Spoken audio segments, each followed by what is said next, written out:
नमस्कार मैत्रिणींनो. तर बघा, हे आपलं आजच्या दिवसभराचं काम आहे. तर या पूर्ण साड्या ज्या आहेत त्या मी इथे फॉल फिटिंग करून घेतल्यात. तुम्हाला जर फॉल फिटिंग करता येत नसेल तर व्हिडिओ चॅनलवर अपलोड आहे, नक्की जाऊन बघा आणि घरच्या घरी साडीला फॉल फिटिंग करायला शिका.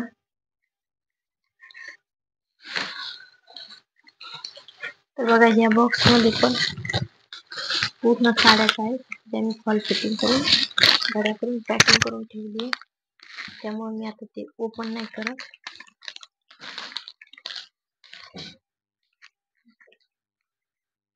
आणि चॅनलवर नवीन असाल तर नक्कीच चॅनलला सबस्क्राईब करा, व्हिडिओला लाईक करा आणि जास्तीत जास्त लोकांपर्यंत व्हिडिओ शेअर करा, जेणेकरून ज्यांना कोणाला अशा घरगुती महिलांना फॉल लावता येत नाही त्या महिला घरच्या घरी फॉल लावायला शिकतील. आणि हे अगदी फ्रीमध्ये आहे.